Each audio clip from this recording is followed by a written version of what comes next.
Assalamualaikum warahmatullahi wabarakatuh. Waalaikumsalam warahmatullahi wabarakatuh. Limardatillahi subhanahu wa ta'ala wa hidayatihi wa inayatihi wa taufiqihi. Summa ila hadratin nabiyil mustafa Muhammadir Rasulillah sallallahu alaihi wasallam wa ala alihi wa ashabihi wa azwajihi wa ahli baitihi ajma'in. Thumma ila jami'i masyayikhina wa asatidina wa mursyidina summa liwalidayna khususan limuallifi hadzal kitab. Al-Fatihah. A'udzu billahi minasy syaithanir rajim. Bismillahirrahmanirrahim. Alhamdulillahi rabbil alamin arrahmanir rahim. Maliki yaumiddin. Iyyaka na'budu wa iyyaka nasta'in. Ihdinas siratal mustaqim. Shiratal ladzina an'amta 'alaihim ghairil maghdubi 'alaihim waladdallin.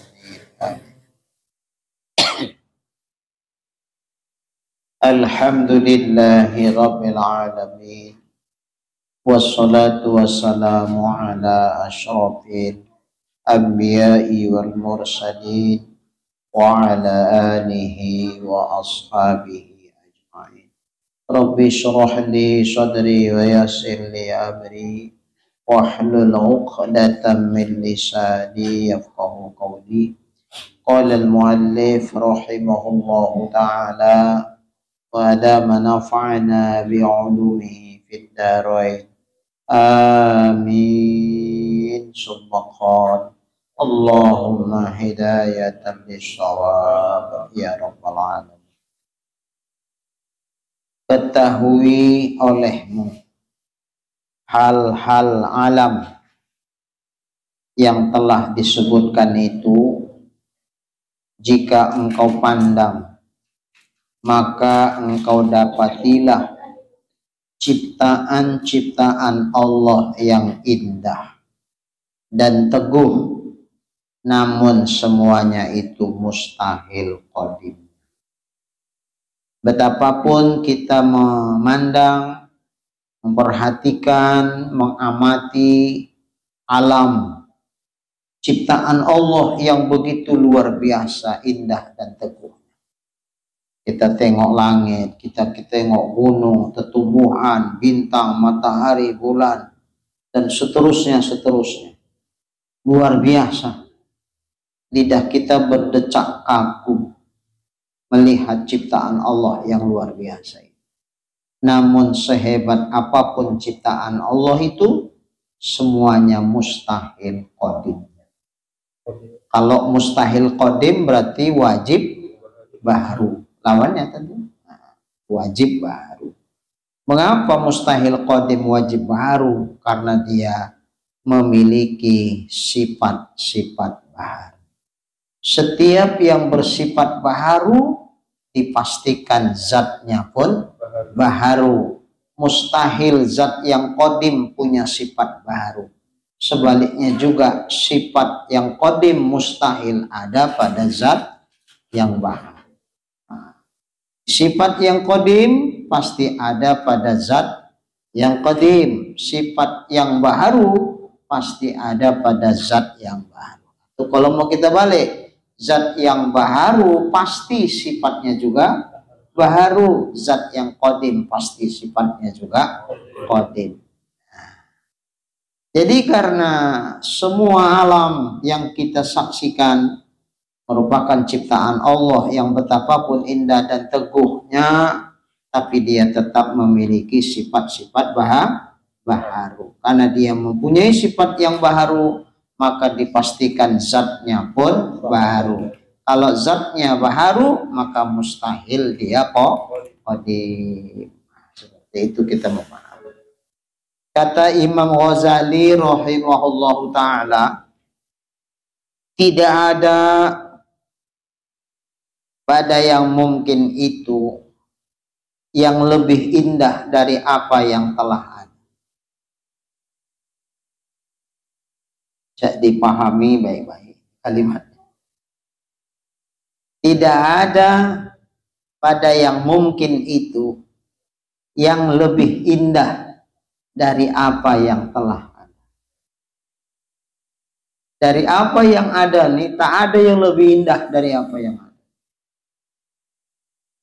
Maka apa yang dikatakan Imam Ghazali ini menyalahkan akan dia, disalahkan oleh satu jamaah ulama. Apa alasan yang menyalahkan cakap Imam Ghazali itu? Alasannya katanya karena padanya itu ucapan Imam Ghazali itu menisbahkan, membangsakan lemah kepada Allah Ta'ala.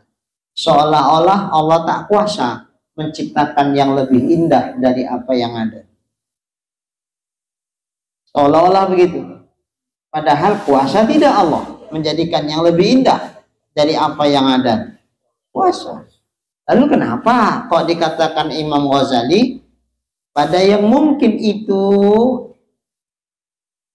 tidak ada pada yang mungkin itu yang lebih indah dari apa yang telah ada. Kalau tidak ada yang lebih indah dari apa yang telah ada, kesannya seolah-olah Allah tak kuasa menjadikan yang lebih indah dari apa yang telah ada.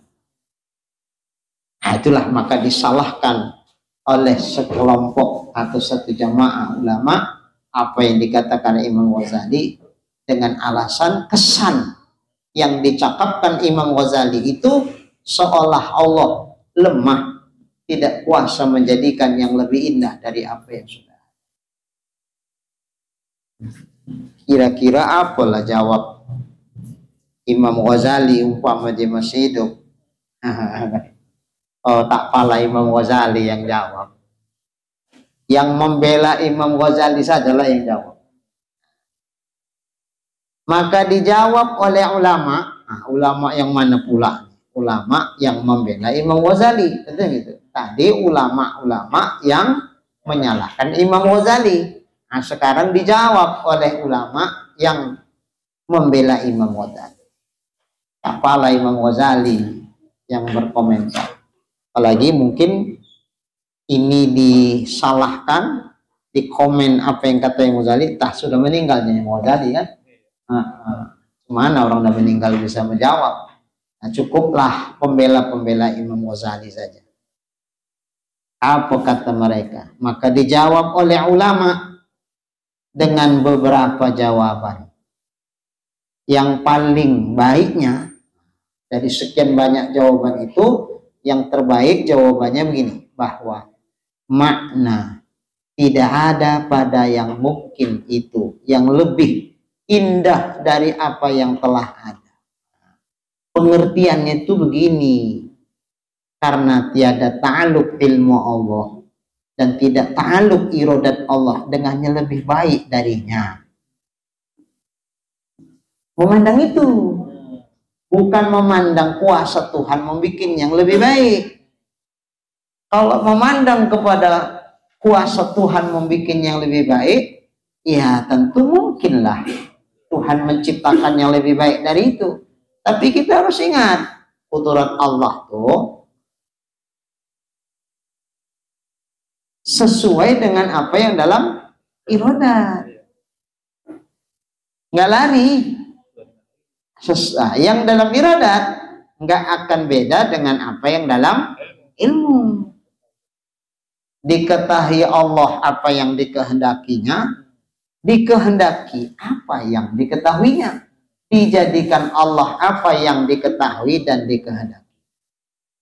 Tak ada yang dijadikan Allah itu yang berbeda dengan apa yang dalam iradat dan ilmunya. Jadi yang dimaksud Imam Ghazali itu memandang kepada ta'aluk ilmu dan iradat. Itulah yang dalam ilmu Allah yang ada nilai yang terbaik, yang terindah. Memandang kepada ta'aluk iradat Allah itulah yang dikehendaki oleh Allah yang sudah ada. Ini yang terbaik, yang terindah. Memandang itu tentu nggak ada yang lebih indah dari itu. Adapun kalau memandang terlepas dari apa yang dalam ilmu dan iradat Allah, semata-mata kuasa Tuhan menjadikan, ya kuasa Tuhan menjadikan lebih baik dari itu, lebih indah dari itu. Oke. Tapi kita jangan lupa bahwa kudrat Allah itu nggak akan dibikin Tuhan sesuatu di luar dari apa yang dikehendaki dan diketahui. Nah, dan dengan yang lebih baik darinya, tiada ta'aluk ilmu Allah dan iradat Allah dengan yang lebih baik darinya, dari yang sudah ada. Nah, kalau memandang kepada ini, tentu tak ada yang lebih baik. Ini yang terbaik, karena itu yang ada dalam ilmu Allah. Nggak ada yang lebih baik yang lain yang dalam ilmu Allah. Nggak ada yang lebih baik yang lain yang dalam iradat Allah. Tentu ini yang terbaik. Nah, maka benarlah kalau beginilah kita memahami cakap Imam Ghazali. Betul nggak yang bilang Imam Ghazali itu? Betul. Maka benarlah bahwa tidak ada pada yang mungkin itu yang lebih baik daripada yang ada ini, dengan iktibar ini, memandang ini. Memandang apa? Memandang takluk ilmu dan iradah. Walau mungkin pada dirinya, walaupun mungkin pada diri yang mungkin itu ada yang lebih baik dari ini. Nah, jadi kalau memandang kepada diri yang mungkin tuh, bisa nggak terjadi yang lebih baik dari yang ini? Bisa. Kalau memandang kepada zat yang mungkin tuh. Tapi kalau memandang kepada apa yang dalam ilmu Allah, apa dalam iradat Allah, adakah yang lebih baik dari ini? Nggak ada. Karena memang itulah yang dalam ilmu Tuhan. Itulah dalam iradat Allah. Istilah kita yang lalu, wajib arifi. Wajib arifi. Memandang ilmu dan iradat. Wajib itu kejadiannya begitu. Tetapi kalau memandang diri mungkin itu, maka dia ya hal yang mungkin, bukan wajib. Macam yang udah kita bahas dulu. Iman Abu Lahab, Abu Jahal sebelum mati dah. Sebelum mati. Kalau kita memandang semata-mata kepada wujudnya iman Abu Jahal dan Abu Lahab sebelum dia mati, mungkin nggak dia beriman? Mungkin. Tapi kalau memandang apa yang dalam ilmu Allah, tahu nggak Allah sudah sebelum mati bahwa Abu Lahab, Abu Jahal ini tak beriman sampai mati? Tahu nggak Allah? Tahu. Sudah ada nggak dalam iradat Allah Abu Lahab, Abu Jahal itu memang tak beriman sampai mati? Sudah. Kalau memandang kepada itu, maka iman Abu Lahab dan Abu Jahal apa namanya? Imannya mustahil. Mustahil. Kafirnya wajib. Kalau mandang itu, tapi kalau mandang kepada semata-mata diri iman tuh, mungkin iman tuh ada. Nah, oke, yang zaman sekarang lah, umpama siapa lo gitu bilang, ahok ya, ahoknya, ahok, karena dia yang bikin heboh tiap hari kan, ahok, masih hidup dia, masih hidup. Memandang semata-mata iman pada diri Ahok itu mungkin nggak? Mungkin. Mungkin beriman Ahok. Entah lebih hebat pun iman dia dari awal. Tapi kalau mandang kepada ilmunya Allah, kita nggak tahu. Belum tahu, karena belum mati. Belum kita. Pakai umpama lah ya. Pakai umpama lah.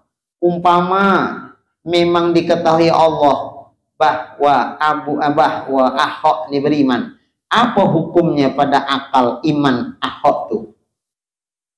Itu beriman. Dalam ilmu Allah umpama, karena kita nggak tahu, pakai umpama lah. Umpama dalam ilmu Allah Ahok tuh beriman, apa iman pada diri Ahok? Wajib beriman, pasti beriman itu. Takluk ilmu. Karena kalau nggak beriman, yang Allah tahu beriman, meleset ilmu Tuhan. Mustahil. Nah, maka ini istilahnya namanya wajib aridi. Iman ahok tuh kalau dalam ilmu Allah umpama ada, itu nanti kejadiannya wajib tapi aridi. Kekafiran ahok itu nanti mustahil aridi. Kalau memang dalam ilmu Allah itu dia beriman. Kalau kenapa kita bilang kalau? Karena belum final. Kalau Abu Lahab, Abu Jahal sudah bisa. Anda kita. Baik. Kata Asy-Syaikh Ibrahim Al-Luqani. Ini kitab Jawharatut Tauhid. Jawharatut Tauhid. Pengarangnya Syekh Ibrahim Al-Luqani. Dalam bentuk bait syair. Wa kullu ma jaza alaihi al-adamu alaihi qat'an yastahilul qidamu wa fusiral imanu bit tasdiqi wan nutqu fihi al-khulfu bit tahqiqi wa qila syartun kal amal wa qila bal satrun wal islam asyarahan bil akal misalu hadal hajju was salatu kadasyamu fadri was zakatu. Ini Bahar Rozas namanya.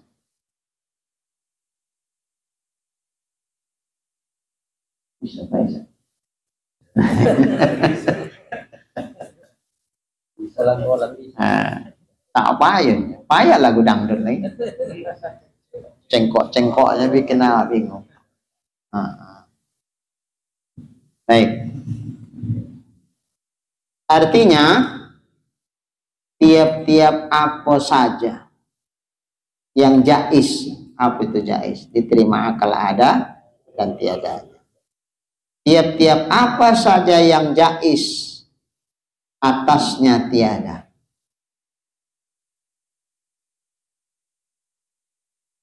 Niscayalah pasti mustahil dia kidam. Ini mengulang yang tadi itu juga lain. Tiap-tiap sesuatu yang boleh atasnya tiada. Tiap-tiap apa saja yang jais atasnya tiada. Yang diterima akal ia menjadi tiada. Dipastikan dia itu mustahil kidam. Betul ini. Tiap-tiap sesuatu yang diterima akal dia menjadi tiada, maka pasti mustahil dia tidak. Kita diterima akal nggak kita suatu ketika menjadi tiada? Kalau gitu pasti apa gitu? Pasti kita baharu. Kalau pasti baharu maka pasti pula mustahil tidak. Baharu kan lawannya tidak. Nah, pasti kita baharu maka sama dengan pasti mustahil tidak. Itu catatan besar itu, kaidah itu. Setiap sesuatu apa saja yang diterima akal dia bisa menjadi tiada, maka dipastikan dia baharu. Kalau pasti baharu maka mustahil tidak. Kemana Pak Supri?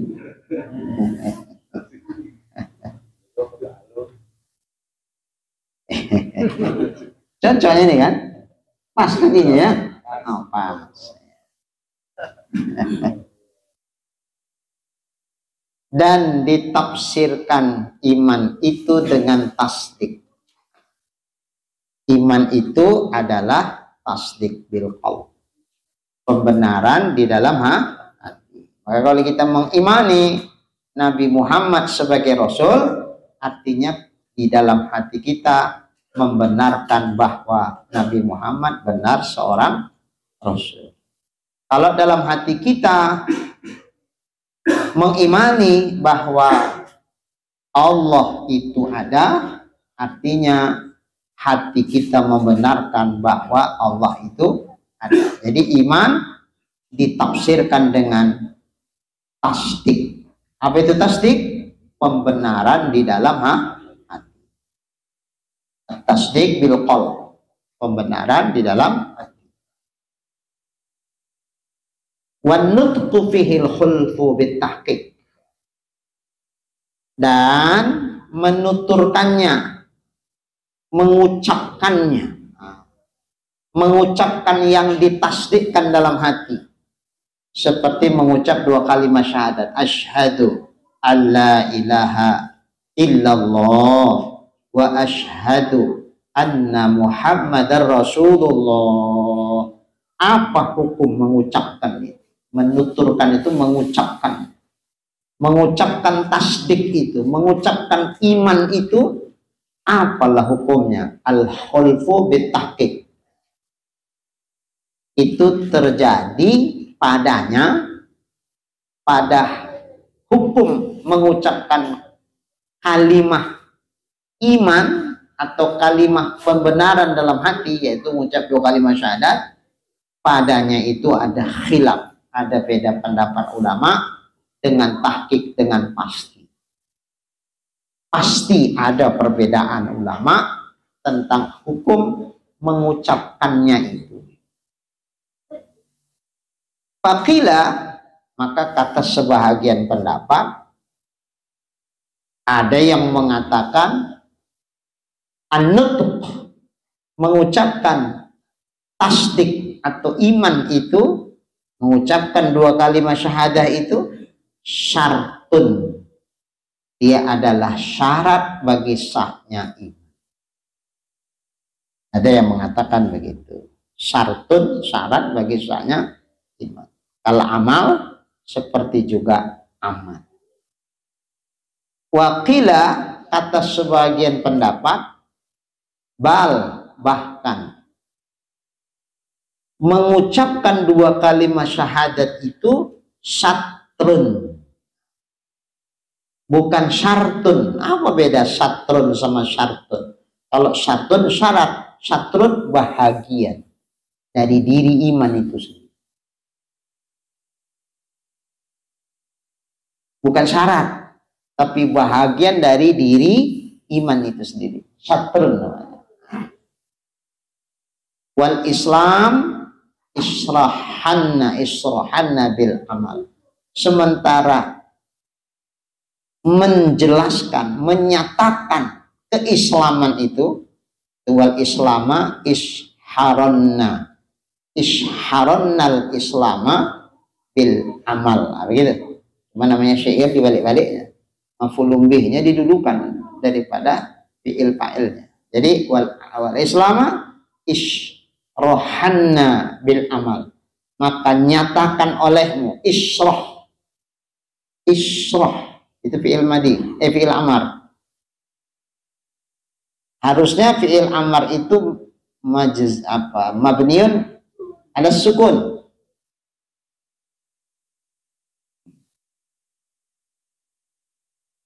Fa'ala yaf'alu if'al, syaraha yasrahu isroh. Gimana Ustaz Karim? Ahwa Sadiq.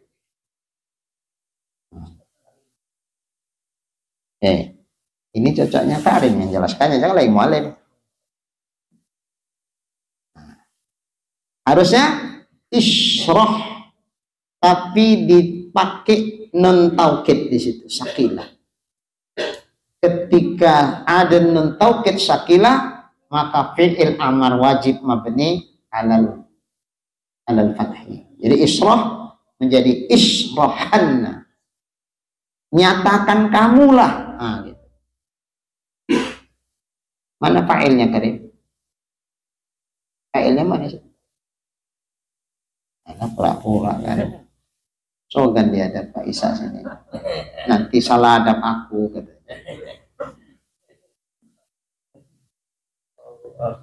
Domirun mustatirun wujuban takdiruhu anta, isrohanna, ada anta di dalam. Gitu kan, Ri? Gitu kan? Nah.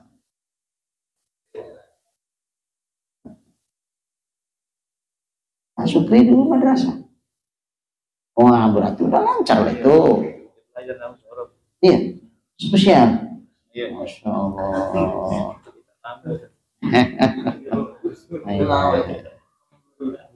Oh, talent ilmunya. Maunya kok udah gitu balik lagi Pak Pulut, jadi balik deh. Israhanna. Mana maf'ul bihnya? Al-Islam. Islam maf'ul bih muqaddam. Muqaddam. Maf'ul bihnya didahulukan dari fi'il dan fa'il. Jadi kalau mau ditakdirkan israhannal Islama. Israhannal Islam. Nyatakan engkaulah Islam itu bil amal dengan amal. Jadi tampilan Islam itu amal. Makanya ketika Nabi ditanya oleh malaikat Jibril, akhbirni anil Islam, jawabnya apa? Antasyhada an la ilaha illallah, dan seterusnya, baru tegakkan sholat, tunaikan zakat, kemudian puasa Ramadan, laksanakan ibadah haji. Nah, itu kan menyatakan Islam itu. Amal tadi. Apalah contohnya amal yang menjadi wujud dari Islam itu secara nyata? Mislalu hadal hajj.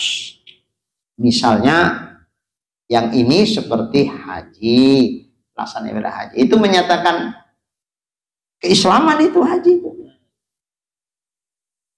Makanya kalau kita berdoa, Allahumma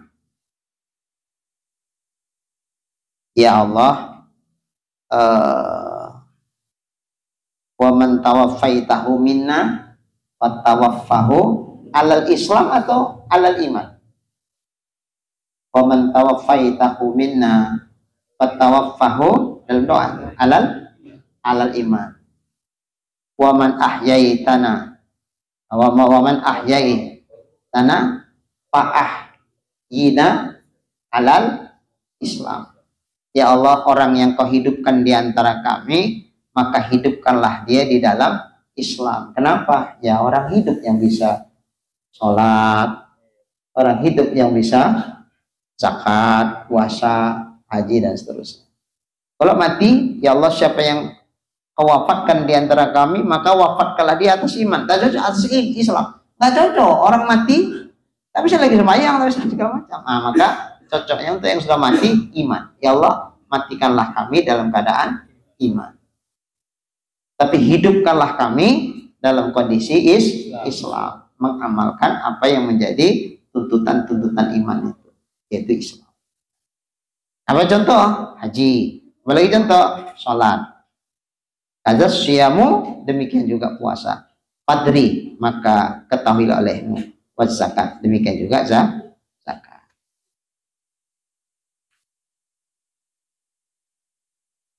Dan apa saja yang boleh atasnya Adam, ini mensyarahkan syair yang di atas. Wa kullu ma jaza alaihil adamu alaihi qat'an yastahilul qidam. Ini mensyarahkan lagi yang di atas, tadi kan terjemahnya saja. Nah, ini mensyarahkan, menjelaskan syair yang di atas. Apa saja yang boleh di sini maksudnya apa? Boleh. Ya, boleh di sini maksudnya apa? Ya, boleh di situ maksudnya apa? Diterima akal. Jadi jaza di situ boleh, maksudnya diterima akal. Apa saja yang boleh, yang diterima akal, nah gitu. Karena dia jaiz kan, diterima akal. Atasnya Adam, atasnya tiada. Tertegahlah atasnya kidam. Pasti tercegah dia kidam. Kalau diterima akal dia menjadi tiada, maka tertegahlah atasnya kidam. Mustahil dia kidam, itu tertegah atasnya kidam itu mustahil dia kidam. Kalau mustahil kidam berarti pasti baru.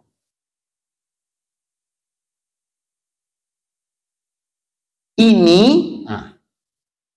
keterangan yang tadi itu adalah putus, pasti, qat'i, dengan tiada ragu, nggak diragukan lagi. Pasti begitulah.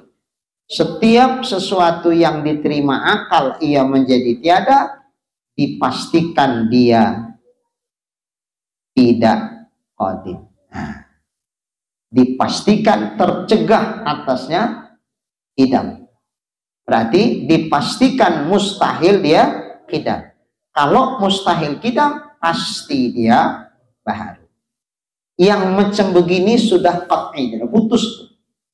Tidak ada keraguan lagi pada akal manusia. Kalau ada orang yang ragu-ragu tentang hal ini, berarti akalnya perlu dipertanyakan, lurus apa bengkok. Kalau akalnya elok, bagus, pasti nggak diragukan lagi. Qat'i sudah itu. Dan iman itu membenarkan Nabi Muhammad Sallallahu Alaihi Wasallam pada tiap-tiap yang datang dia dengannya.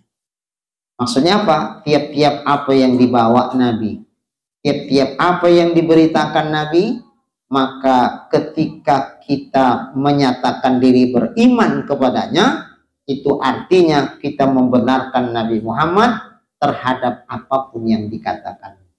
Dan tidak ada sedikit pun keraguan kita akan kebenaran dari apa yang disampaikan Nabi. Itu beriman. Ditanya orang, kenapa kok Nabi ukuran? Padahal rukun iman kan 6. Kenapa kok Nabi Muhammad? Karena inti kunci iman semuanya itu kan dari Nabi. Beriman kepada Allah yang menyatakan benar ada Allah itu siapa? Nabi. Kan dari mulut Nabi. Beriman kepada Al-Quran, kepada kitab-kitab, itu kan dari mulut Nabi. Ini wahyu yang didatangkan Allah kepadaku. Kan Nabi yang ngomong. Maka kuncinya ada di Nabi semua. Ketika ada keraguan kita terhadap apa yang dinyatakan Nabi, maka berarti ada keraguan kita terhadap Allah. Ada keraguan kita terhadap kebenaran kitab itu wahyu. Kita ada ragu tentang hari kiamat, ada ragu tentang malaikat, dan seterusnya. Maka kuncinya Nabi. Maka iman itu pembenaran di dalam hati terhadap apa yang disampaikan Nabi Muhammad. Nabi Muhammad itu kunci ya. Makanya kita bisa kenal Allah lewat siapa? Kita tahu ini wahyu, Al-Quran itu wahyu dari Allah lewat siapa? Kita tahu ada malaikat Allah dari siapa? Dari Nabi. Umpama Al-Quran pun yang menyatakan tentang malaikat itu, tapi keluarnya bahwa Al-Quran mengatakan itu dari mulut siapa? Nabi. Maka kalau keimanan kita, pembenaran kita kepada Nabi itu rusak, rontok semuanya. Rontok semuanya. Kuncinya itu, pintu masuk kita itu dari Nabi. Itu maka di sini dipadatkan dengan Nabi. Kalau membenarkan Nabi Muhammad sebagai seorang Rasul, apapun yang disampaikan itu pasti benar datangnya dari Allah. Maka ini semua merambah lagi. Merambah. Berarti beriman kepada Nabi pasti beriman kepada Allah. Beriman kepada Nabi pasti beriman kepada kitab. Beriman kepada Nabi pasti beriman kepada malaikat. Beriman kepada Nabi pasti beriman kepada hari kiamat. Mustahil kita beriman, aku percaya aku sama Nabi, tapi sebagian boleh. Tentang Allah aku percaya, tentang malaikat aku tak percaya, aku bilang Nabi. Bisa begitu? Nah, bisa. Iman itu totalitas. Nggak bisa separuh yang dibilang Nabi kita imani, separuh yang dinyatakan Nabi kita ingkari. Nggak bisa. Harus totalitas. Semua. Maka sini, tiap-tiap. Pada tiap-tiap. Makna tiap-tiap itu apa? Seluruhnya. apa yang didatangkan Nabi dengannya, maka dia benarkan. Nggak bisa dipilih-pilih. Berbeda dengan ahlul kitab. Ahlul kitab tuh sebahagian ada yang diimani, sebahagian ada yang tak diimani. Mana cocok sama mereka, saya mereka. Mana tak cocok, buang. Ahlul kitab. Makanya di dalam kitab-kitab mereka yang menyatakan tentang Nabi Muhammad itu dihapus. Kenapa? Karena kalau itu tetap ada, bahaya. Semua ahlul kitab pasti beriman kepada Nabi Muhammad. Mereka menginginkan jangan umat mereka itu beriman kepada Muhammad. Jadi caranya macam mana? Dari kitab asli mereka itu hapus. Padahal sebelum Nabi Muhammad diutus menjadi Rasul, bahkan Nabi belum lahir ke dunia ini, pernyataan tentang kelahiran Nabi, bakal dibangkitkan seorang Nabi, itu sudah ada di kitab mereka. Bahkan mereka begitu sangat mengenal ciri-cirinya seperti apa. Bahkan mereka lebih kenal ciri-ciri Nabi dari bahkan anaknya sendiri. Umpama di belakang anaknya itu ada teh lalat 3 biji, tak tahu deh. Tak pala kali peduli dia itu. Tapi tentang ciri-ciri Nabi begitu sangat diamati betul. Lalu kenapa setelah Nabi hadir, Nabi diangkat jadi Rasul, mereka mengingkari Nabi Muhammad? Hanya karena salah satu faktornya, ada kedengkian di dalam hati mereka. Mereka berharap-harap dan bahkan mereka yakin kehadiran Nabi yang terakhir itu adalah dari golongan mereka. Ternyata dipilih Allah dari golongan orang Arab. Kecewa mereka. Balik batang.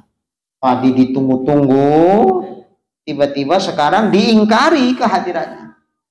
Kalau dulu begitu sangat bahagia menantinya, Nabi itu hadir, bencinya luar biasa mereka atas kehadiran. Karena bukan dari golongan mereka. Memang kalau kita lihat kan, Nabi Ibrahim punya anak 2, Nabi Ishak, Nabi Ismail. Dari Nabi Ismailnya terus bawah, Adnan, terus ke bawah. Itulah orang Arab. Itulah Nabi kita Muhammad SAW. Dari Ishak terus ke bawah. Ini alul kitab semua nih. Bani Israel, termasuk Nasrani, termasuk Yahudi. Itu dari ini, dari anak Nabi Ishak ini, Yakub, dan terus ke bawah.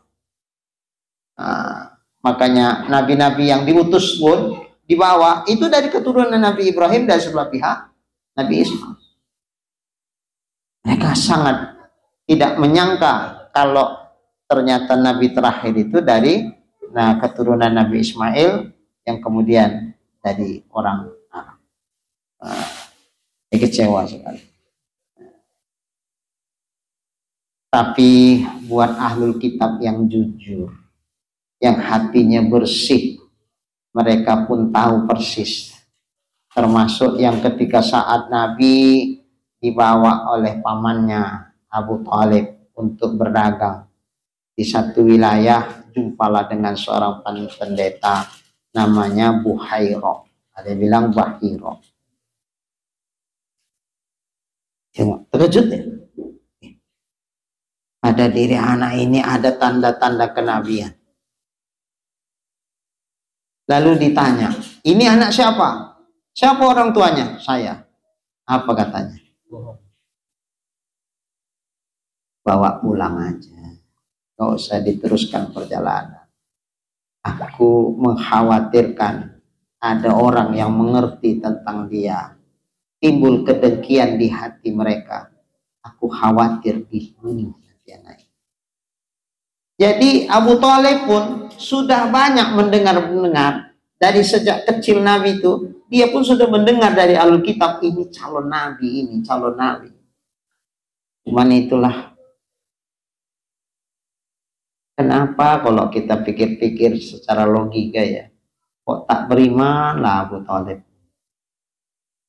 Anda dari kucing Nabi lagi pun dia sudah dapat berita itu dari ahlul. Ditambah lagi tanda-tanda kenabian itu cukup nyata karena dia pamannya yang selalu dekat dengannya. Balik lagi lah bahwa iman itu sendiri hak mutlak milik Allah, diberikan kepada siapa yang dikehendaki. Makanya kita sangat bersyukur kepada Allah. Di mana kesyukuran kita? Apalah jasa kita buat Nabi? Apa pembelaan kita buat Nabi saat Nabi dihina, saat Nabi dikucilkan, saat Nabi diejek, bahkan saat Nabi dianiaya, bahkan saat Nabi akan dibunuh, pamannya pasang badan. Abu Thalib tuh pasang badan karena segan sama Abu Thalib lah. Mereka agak ngerim-ngerim untuk menganiaya Nabi. Maka begitu pamannya meninggal dunia, istrinya tercinta Siti Khadijah juga pun meninggal dunia. Sudah nggak ada lagi seolah-olah yang mereka segani untuk menyakiti Nabi. Disitulah mereka berencana untuk membunuh Nabi. Sebelum itu agak antara mau mundur, masih segan. Jadi Abu Thalib itu sangat besar jasanya. Tapi ternyata Allah tidak pilihkan dia bahagian dari orang yang beriman. Kita kalau dipikir-pikir, apalah jasa kita membela Nabi dulu. Awak belum lahir. Kemana pula nak bela Nabi? Tapi alhamdulillah ya Allah, kita lahir ke dunia ini dipilihkan Allah Ta'ala bahagian dari orang yang beriman. Syukurilah itu. Syukurilah. Dan bukan cuma iman dalam pengakuan insya Allah ya, tapi kita buktikan iman itu dengan ilmu. Dikasih Allah kita ilmu, dijumpakan Allah kita dengan guru-guru kita yang dengan tersebab kita ketemu dengannya, kita pun bisa memahami ilmu-ilmu agama ini. Coba kalau kita tinggal nun di pelosok sana, tak ada guru agama di sana, disitulah kita lahir. Jadi orang tua kita yang tak ngerti juga agama, taunya apa? Cuman cari duit, galas. Kebun sana, cuman taunya ya itu tadilah apa, dedes, dodos, apa, sawit, itu aja lah hari-harinya. Deres, itu aja lah hari-harinya. Bangun pagi, deres, siang pulang makan, balik lagi bersih-bersih, sore pulang, malam bobo. Itu ya kerjanya. Sholat tak terpikir, nggak pandai pun sholat. Nggak ada rupanya pengajian di sini. Jangankan pengajian, guru pun tak ada di sini. Tak pula ada yang tersentak nak keluar dari kampung belajar.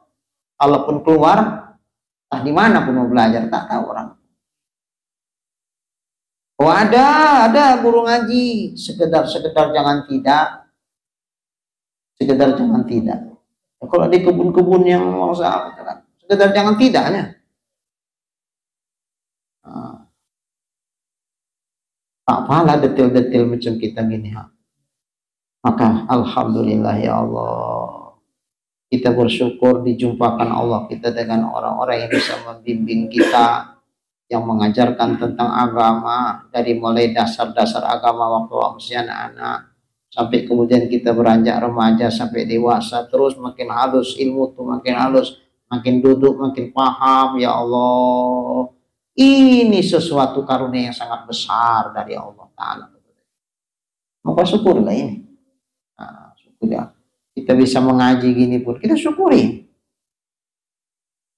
Ada di sebagian daerah, kalau ditengok ulama-ulamanya banyak di sini, habaib-habaibnya banyak, kiai-kiainya banyak, tapi dia sendiri tak tertarik untuk datang ke majelis. Tak tertarik. Kenapa? Itu tadilah, tak digerakkan Allah Ta'ala dia untuk ingin tahu tentang agama ini. Padahal pengajian-pengajian di situ bertabur. Alhamdulillah kita pula ondak saja pula mengaji. Berapa seminggu pengajian gitu? Banyak, ayo. Hampir beda tempat. Iyalah, tapi ado saja. Iya. Banyak aja borongnya. Insya Allah banyak. 500 cukup. Ya, alhamdulillah. Ini karunia Allah tuh. Kalau kita suka ngaji ini karunia Allah tuh. Maka disyukuri, bukan diujubkan, bukan diriakkan, bukan ditakaburkan. Jadi karunia Allah tuh disyukuri, bukan diujubkan, bukan diriakkan, bukan ditakaburkan. Ujub tuh macam mana? Bisa juga aku tiap malam mengaji. Sementara aku tengok itu awak tuh cuma terduduk aja di rumah. Apain orang tuh di rumahnya? Awak aja yang kayak gini aja pun masih kurang awak rasa. Hebat juga kalau gitu aku nih. Udah habis, selesai. Jadi ujian buat kita-kita yang begini, yang dikasih Allah karunia ini, ujub, riya, takabur. Ujian buat mereka malas. Iya, malas. Malas. Mau datang ngaji malas. Mau beramal malas. Pelosuh. Lusuk. Pelusuk. Pemalas. Pemaleh ya. Pelusuk. Apa sih? Pelusuk. Alah, lidah saya pun kurang fasih. Pelusuk. Iya. Iya malas. Insyaallah. Tak tertarik ya. Ada pengajian tak tertarik, tak tergerak hatinya. Tempat kami pun ada juga begitu. Samanya itu. Iya. Sebelah masjid. Dari jauh-jauh datang berkereta-kereta penuh. Ada saling ngisi satu majelis taklim. Sampai halaman masjid tuh aku buat kereta. Itu jalan-jalan. Pas saya pulang kan saya pulang duluan. Yuk, sampai kemari keretanya? Iya, Mualim. Oh. Berarti kalau berkereta-kereta jauh itu ya? Jauh. Apa kata pengurusnya? Inilah Ustadz, kita bikin pengajian di masjid ini. Yang jauh-jauh malah datang. Yang cerak-cerak malah orang teko Pak Ustadz. Ngerti? Ngerti Pak ya? Bahasa Jerman itu. Ya, datang dia. Tapi mungkin juga lah kita nggak boleh suuzon. Ngaji juga dia, tapi dari rumahnya.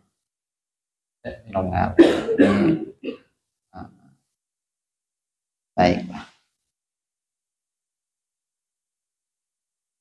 Ketahuilah olehmu bahwasanya iman itu atas 5 bahagian. Wah, ada tingkatan iman rupanya. Ada tingkatan iman. 5 tingkatan iman. Tinggal kita lah, kita di posisi yang mana dicoba. Yang pertama, iman dari taklid. Iman taklid, muqallid orangnya. Yaitu iman yang terbit dari mengambil perkataan syekh, guru maksudnya, dengan tiada tahu dalil. Pokoknya apa kata guruku itulah dia. Pak, adanya Allah, Pak, ada. Kenapa Bapak berkeyakinan ada Allah? Kata guruku begitu. Yes. Allah itu esa atau tidak esa, Pak? Esa lah. Mengapa Allah esa? Kalau tak esa, kenapa Tuhan? Kata guruku begitu. Kalau kau nak tahu mengapa begitu, kau tanya sama dia. Jangan tanya sama aku.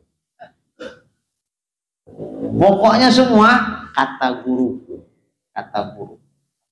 Berarti taklid ya. Itu iman taklid.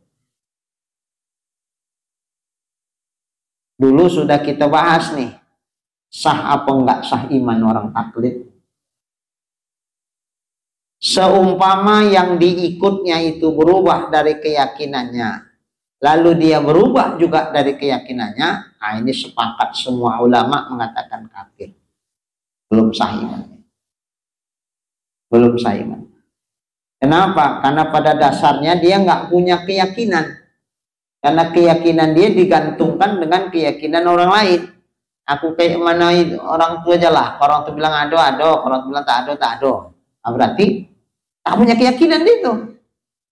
Sepakat semua Ahlus Sunnah wal Jamaah, bahkan Mu'tazilah pun mengatakan orang ini kafir. Ya, iya, batal imannya, tak ada iman itu. Sepakat itu. Tapi kalau seandainya orang yang diikutnya itu berubah keyakinannya, dia bertahan atas keyakinan. Jadi umpama orang tuh bilang Tuhan tak ada, bapak bilang juga Tuhan tak ada. Enggak, aku tetap nggak akan berubah keyakinan itu. Dah betul ini kurasa. Ada, mantap aku di sini.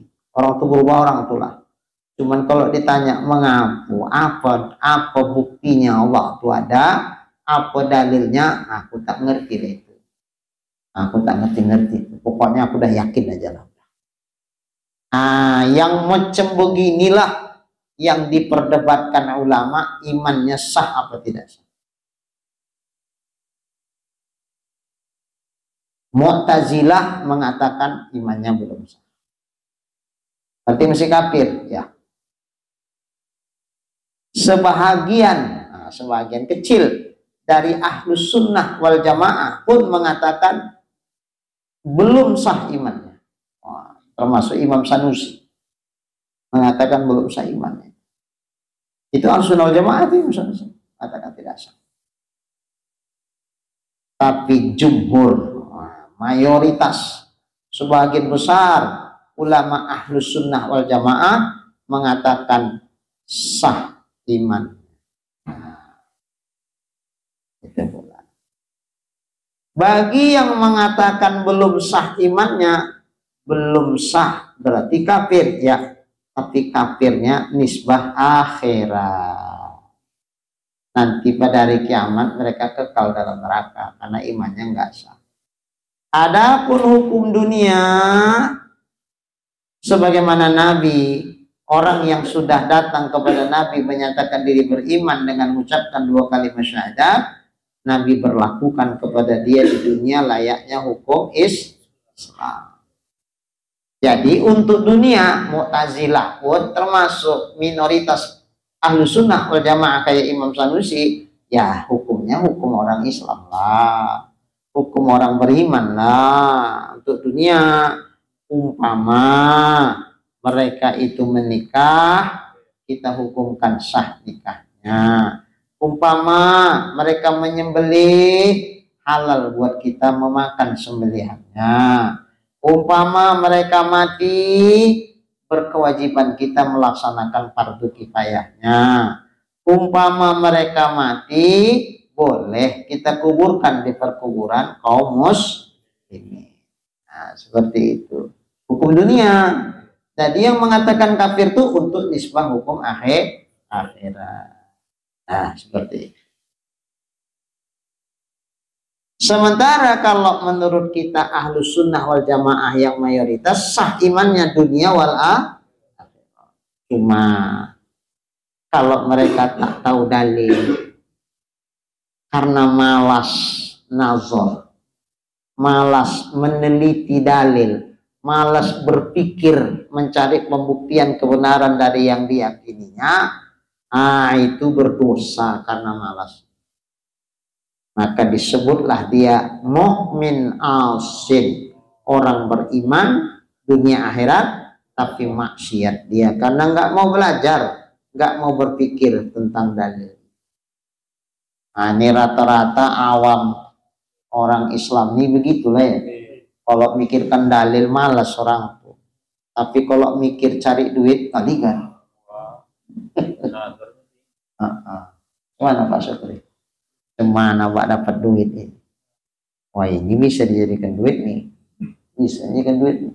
Ada orang yang mencari duit encer otaknya. Asal ditengok nampak dia jadi duit deh ini bisa gitu. Encer otaknya Pak Syukri. Pak Syukri kayak gitu kayaknya. Apa yang ditengok bisa diduitkan. Ini bisa nih, sayang ini uang-uang. Umpama dijual nih, dibikin begini-begini, ini jadi duit ini. Allah, sayang kali nih, tersia-sia begini. Nah, begitu.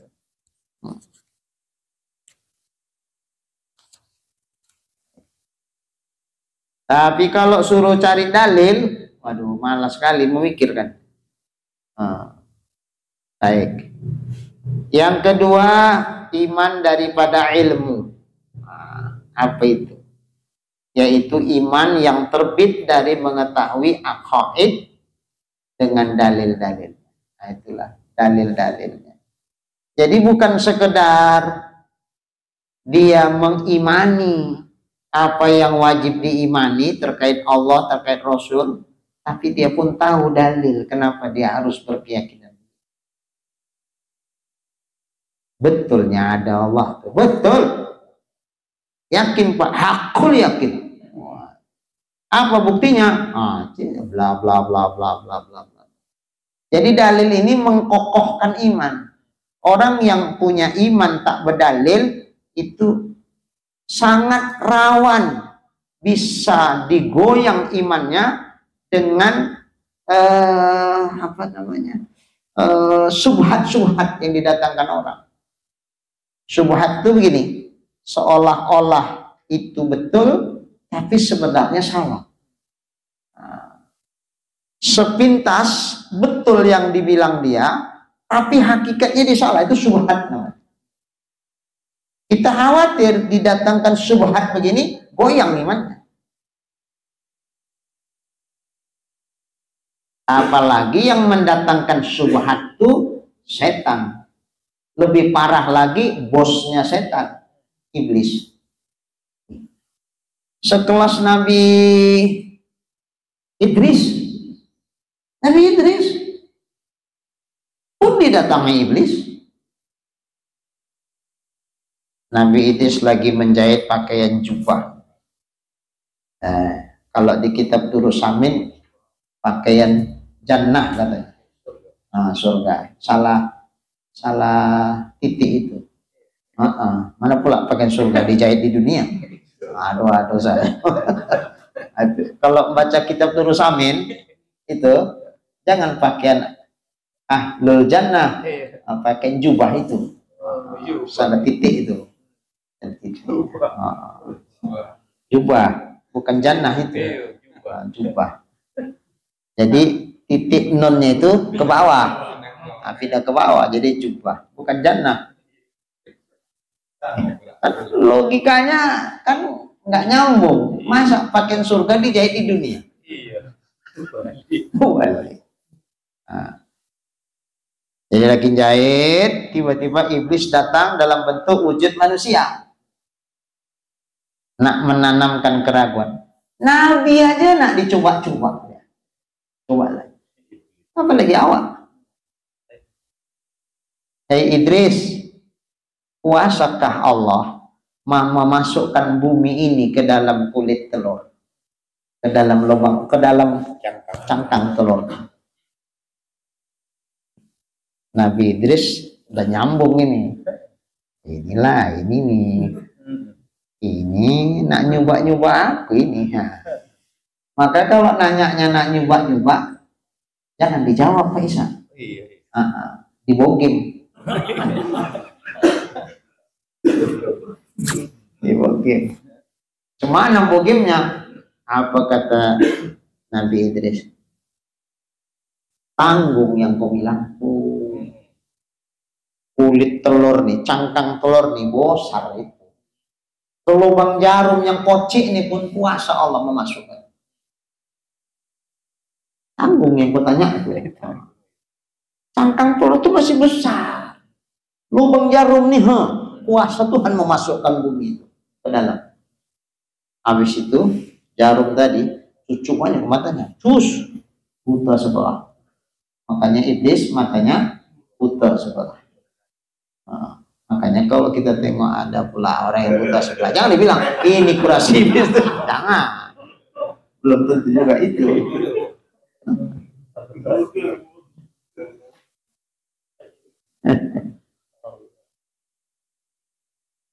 Padahal, nah ini kan itu kan syubhat itu kan. Gimana kok menjawabnya? Bumi itu besar, cangkang telur itu kecil. Mustahil lah pula benda besar masuk ke benda lubangnya kecil. Mustahil itu. Nah kalau kita jawab nggak kuasa Allah, ada kesan kita melemahkan Tuhan. Yang salah. Kalau kita bilang kuasa Allah, kalau dibilang kuasa berarti ta'alluq qudrat dan iradat Allah kepada yang mustahil. Padahal qudrat Allah tidak ta'alluq kepada yang mustahil. Makanya kenapa Nabi Idris tidak menjelaskan itu? Gak perlu. Kenapa? Karena yang bertanya bukan karena tak tahu. Nah, meragu-ragukan, mewas-waskan, bikin poning kepala orang. Udah poning, nah, udah pening, jatuh imannya. Kalau sudah datang keraguan-raguan, kan jatuh imannya. Jadi Pak Sukri. Nah, jangan diiukan semua yang datang itu. Nah, abaikan saja. Nah, karena kan tujuan dia datang itu anak mendatangkan keraguan sampai poning kepala. Sampai terakhir bingung awak, udah bingung, ya jadi kayak mana nih? Kayak mana nih? Kayak mana nih? Kayak mana nih? Udah soyo, kok iyo pula lah ya Allah. Udah awak iya kan, kok iyo pula? Tak iyo lah itu, kok tak iyo pula? Katanya, udah, kamu bingung awak. Semula awak iyo kan, bukan iyo, salah tuh. Tak iyo itu, dan kok tak iyo pula? Ada, iyo salah, tak iyo pun salah. Terakhir bingung awak sendiri. Dulu salah. Itu loh ndak setan, maka udah abaikan aja. Setan, udah itu. Cuman kalau Nabi Idris karena dia muncul dalam wujud, dicucukkannya. Kalau ini kan tak muncul. Janganlah pulang awak gambarkan iblis ini. Nah, ini dia datang. Ketawa. Baru orang bingung nengoknya. Siapa yang dibikin? Ngapain Pak Sukri nyucuk mata setan? Mana dia? Tak nampak Glenn? Enggak, sama aku tak nampak. Aku bayang-bayangan saja. Tak usah. Maka iskal ini diurai oleh Imam Asy'ari. Wah, itulah hebatnya Imam Asy'ari. Kisah ini kemudian diurai oleh Imam Asy'ari. Yang dimaksud Nabi Idris itu begini, membesarkan cangkang telur lebih besar dari bumi sehingga bumi bisa masuk ke dalamnya, kuasa Tuhan. Itu maksud Nabi Idris itu.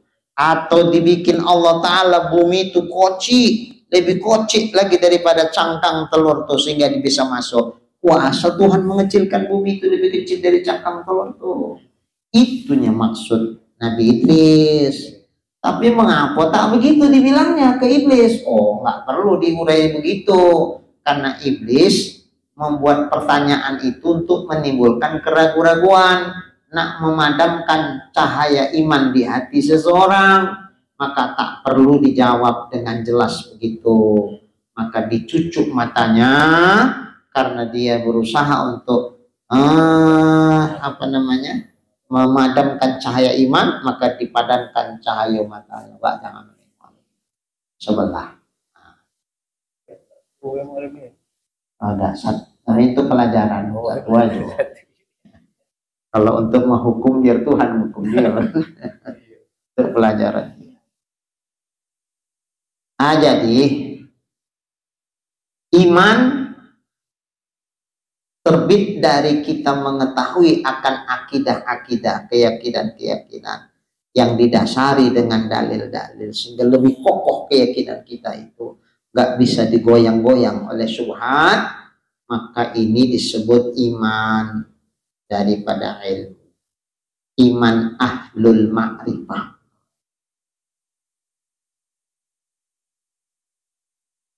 Yang ketiga, iman dari ayan. Kalau di Durus Samin, wujdan. Apa itu?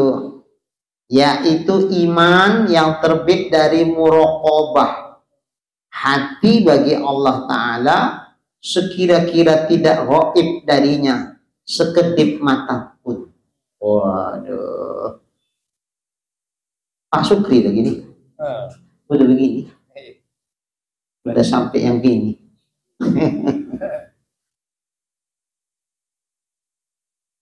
Muraqabah hati bagi Allah.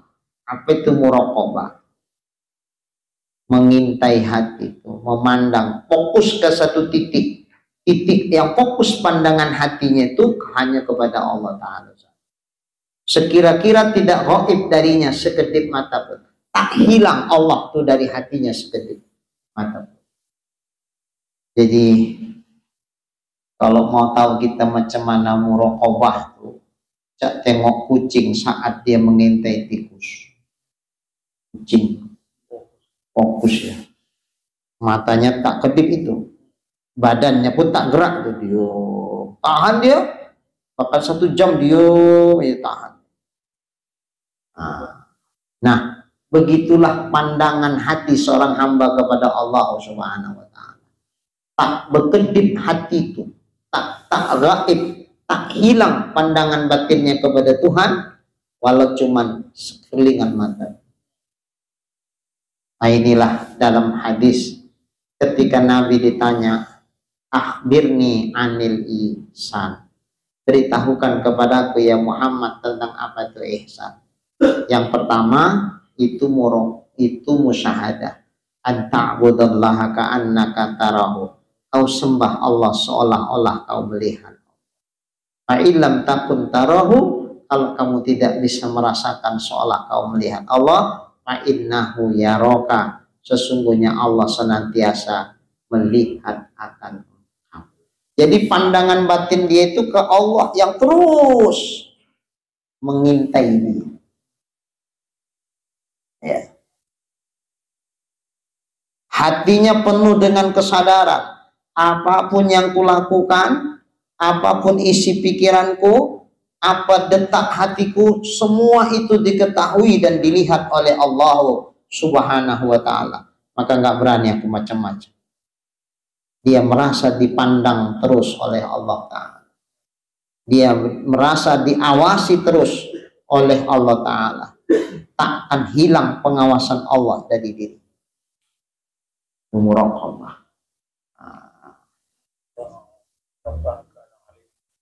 Ya. Innallaha kana 'alaikum raqib. Allah senantiasa mengawasi setiap perbuatan kamu. Bukan cuma lahir, bahkan batin kamu. Dalam pengawasan. Adalah muraqabah. Jadi hatinya memandang Allah yang terus mengawasi dia. Pandangan batin dia kepada Allah yang terus mengawasi dia, itu namanya muraqabah. Tuh. Wah, kalau udah sampai ke tingkat ini, tak berani bikin maksiat. Oh, takutlah, takut, malu, macam lah. Awak ditengok orang aja pun malu, takut, tak apa-apa di dalam. Pak Supri kira-kira nak ngambil benda orang, tapi yang punya nengoki gitu. Kira-kira cuma tak jadi. Nak Merli anak gadis seorang, istri di belakang, berani. Diboncang istri, adik itu kan malah cubit di belakang nih. Gak berani. Apalagi kalau Allah yang melihatnya. Yang keempat, iman dari hak, yaitu iman yang terbit dari musyahadah Allah Ta'ala dengan hati. Habis baterai ya.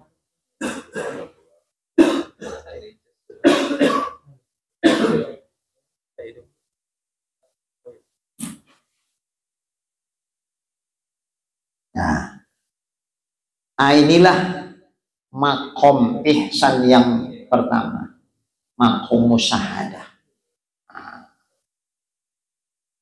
Musyahadah terbit dari musyahadatullah dengan hati, sehingga hatinya memandang.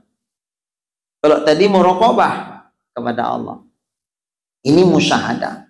Tinggi mana musyahadah sama muraqabah? Inilah musyahadah. Penyaksian, hatinya menyaksikan Allah Subhanahu wa ta'ala.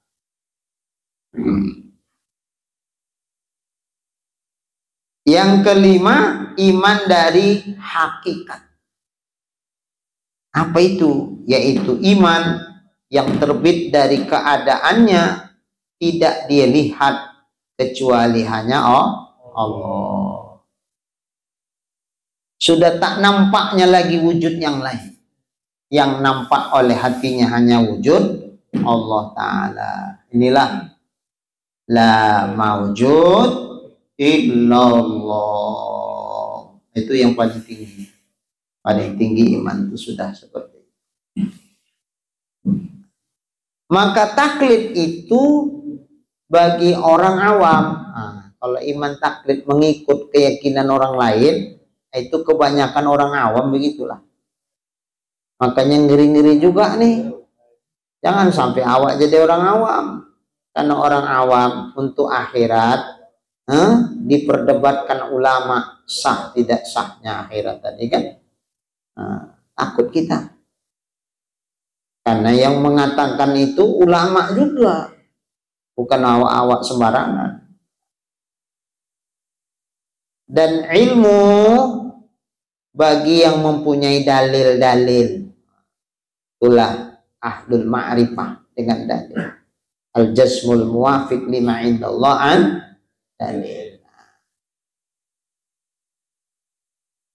Dan iyan itu bagi ahlu muraqabah. Orang yang muraqabah. Apa tadi? Yang hatinya senantiasa merasakan, meyakini, memandang bahwa Allah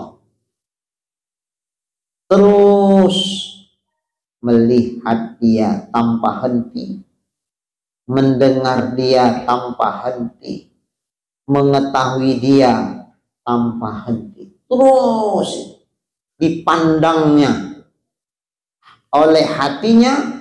Allah yang maha melihat, Allah yang maha mendengar, Allah yang maha mengetahui, terus mengawasi dia. Adalah muraqabah.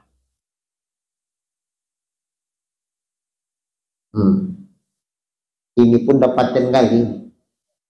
Dapatkan kali kelas kita ya. Dapatkan kali. Dan dinamakan makom ini makom muraqabah. Dan hak itu bagi arifin, iman hak, iman yang terbit dari yang hak itu imannya arifin, orang-orang yang arif billah,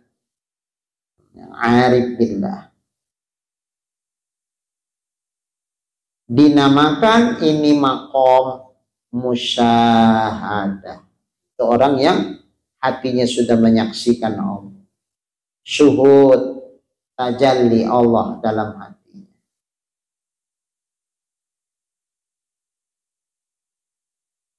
Inilah yang disebut manazartu ila syai'in illa wa ra'aitullaha fi au qablah. Tidaklah aku memandang kepada sesuatu kecuali aku lihat Allah ada pada sesuatu itu. Bahkan sebelum kulihat sesuatu, Allah lebih dahulu sudah aku lihat dari sesuatu. Sehingga kemanapun pandangan batin dia, kemanapun mata dia melihat, hati dia menjadikan nyambung kepada Allah. Makanya kalau sudah sampai ke makom ini, apa membuat kita lupa sama Allah? Bukankah semua yang kita lihat ini membuktikan akan adanya Allah? Kenapa justru kok kita terpana kepada wujud lahiriah yang diciptakan Allah? Kenapa hati kita tidak terpana kepada Allah yang menciptakan wujud yang kita lihat dengan mata? Kenapa cuma mata yang lahir yang bekerja? Lalu mata batin kita kemana? Bukankah Allah kasih sama kita mata yang bukan hanya sebatas mata yang lahir, tapi Allah berikan kepada kita mata batin. Kemana mata batin? Kenapa mata batin kita ikut terpana dengan mata yang lahir? Kenapa mata batin kita tidak melihat di balik yang lahir? Ada apa di balik indahnya alam ini? Ada Tuhan yang menciptakan. Kenapa enggak kita kagumi Allah? Kenapa sebatas kita mengagumi ciptaan Allah, sementara hati kita lupa dari yang menciptakan indahnya alam?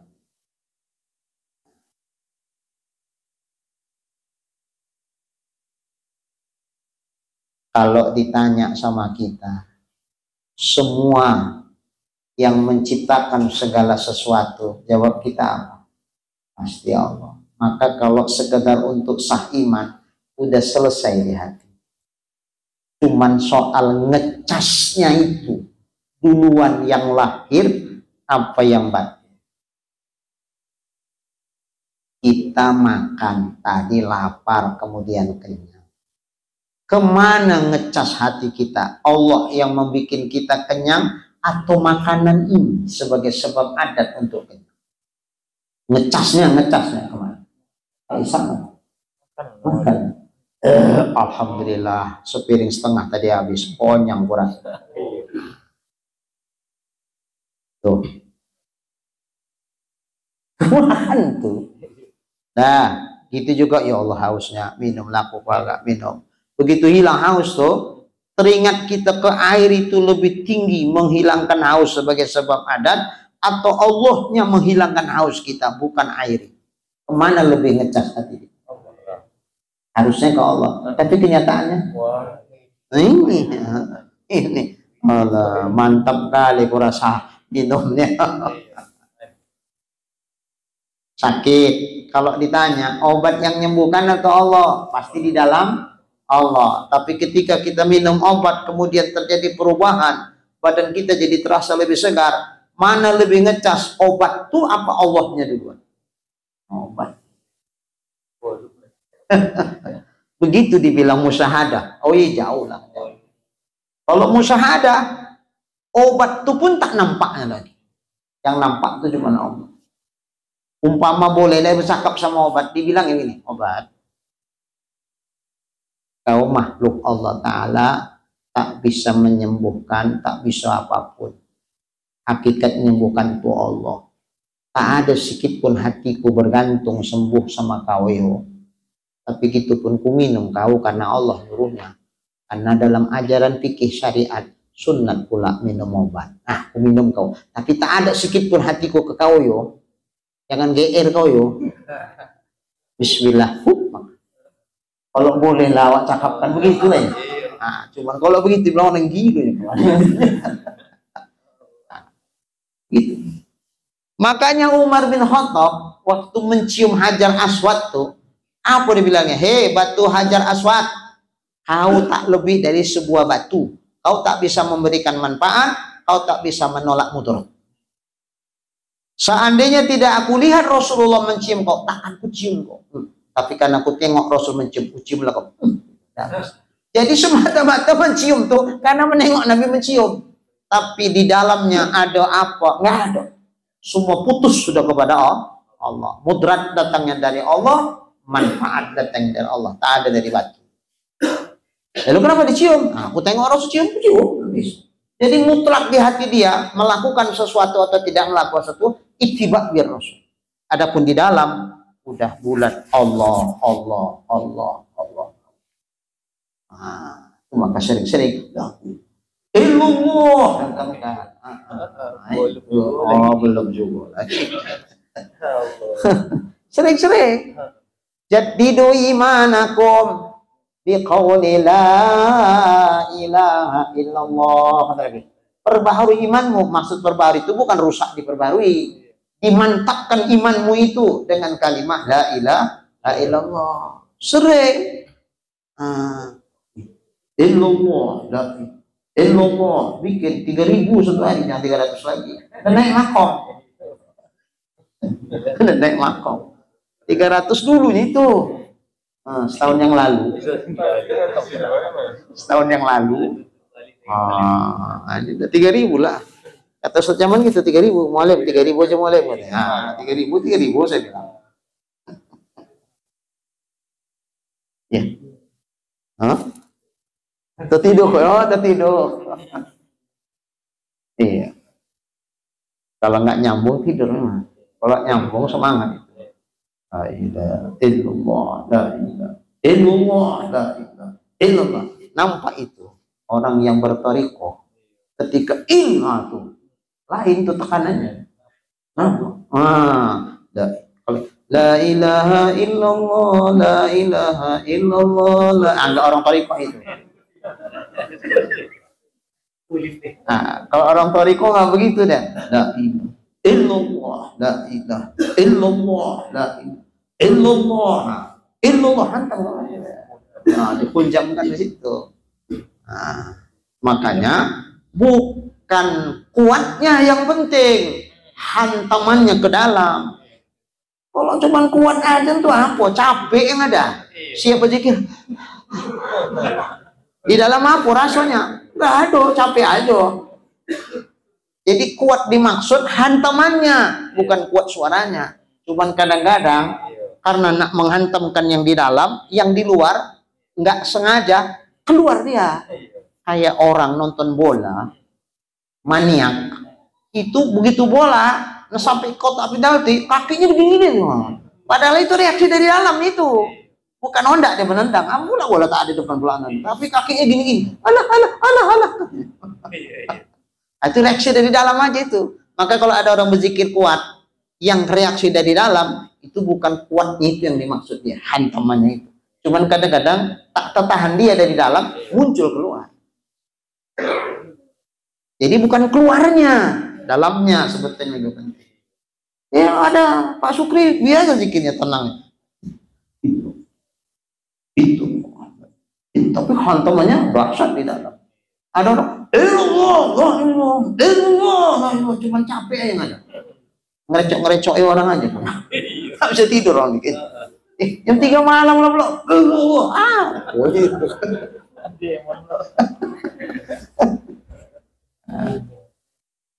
Jadi itu hantamannya.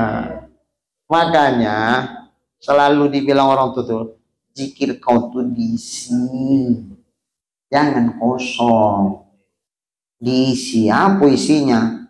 Ya apa yang makna dari kalimat itu isikan di dalam. Supaya keyakinan kita tambah kokoh. Baru sampai nanti kesimpulannya, manazartu ila syai'in ila wara'ayatullah. Tidak kulihat kepada sesuatu kecuali aku lihat Allah itu ada di situ. Bukan maksudnya Allah tertonggok di sesuatu tuh. Nah ini pun nak paham pula lagi maksudnya. Bukan. Setiap apapun mataku memandang kepada sesuatu, hatiku di dalam berkeyakinan yang menciptakan sesuatu itu Allah. Sehingga yang dipandangnya mengingatkan dia kepada Allah. Jadi ini masih dari bawah ke atas ini. Alam dalil adanya Allah. Baru dibalik. Au qablahu, atau sebelumnya, sebelum kulihat sesuatu ini, Allah sudah kulihat lebih dahulu. Nah, itu dari atas ke bawah. Bukan alam dalil adanya Allah, tapi Allah lah dalil adanya alam. Bagaimana mungkin alam dalil adanya Allah, sementara alam belum ada, Allah sudah ada? Masa yang tak ada dalil bagi yang ada? Mana cocok? Yang ada itulah dalil untuk yang tiada. Kenapa Allah jadi dalil sama dia bagi alam ini? Karena sama dia Allah lebih nyata dari alam. Tapi orang yang masih suluk, yang masih berjalan untuk wusul ilallah, alam inilah dalil adanya Allah. Tapi orang yang sudah wusul ilallah, yang sudah betul-betul musyahadah kepada Allah, maka sesungguhnya sama dia Allah lebih nyata dari wujud alam ini. Maka tak layak wujud alam ini sebagai dalil adanya Allah. Justru Allah itulah dalil dari wujud alam. Untuk yang sudah usul. Awak belum usul. Panjang ya. Oke. Baik. Dan hakikat itu bagi waqifin. Waqifin orang sudah wukuf. Nah, udah dia di satu titik. Waqifin. Orang yang wukuf apa berhenti. Nah, berhenti. Sudah berada di satu titik. Inilah dinamakan makom fana. Fana. Karena bahwasanya mereka fana dari selain Allah. Tak nampak lagi wujud yang lain. Yang nampak cuman wujud Allah. Dan tidak mereka melihat kecuali akannya. Mereka tak melihat kecuali yang dia lihat itu cuman Allah. Itu makom hakikat yang bagi waqif. Dan adapun hakikatul hakikoh, hakikat dari hakikat, di dalamnya. Udah di dalamnya lagi ya. Maka yaitu bagi Rasul-Rasul Allah. Hanya untuk Rasul-Rasul. Wali-wali pun tak mencapai makom ini. Dan sesungguhnya telah melarang Allah akan kami dari membukakannya. Tak boleh dibuka. Itu rahasia, nggak boleh dibuka. Maka tiada jalan kepada menjelaskannya. Nggak ada jalan untuk kita bisa menjelaskan. Ketika dijelaskan nanti malah salah. Nggak boleh dijelaskan. Itu bagi mereka lah Rasul-Rasul itu makom yang paling tinggi dalam makom keberimanan kepada Allah. Seginilah dulu. Nanti insya Allah akan datang tambih. Mudah-mudahan yang kita kaji insya Allah menjadi ilmu yang bermanfaat buat kita semua. Amin ya rabbal alamin.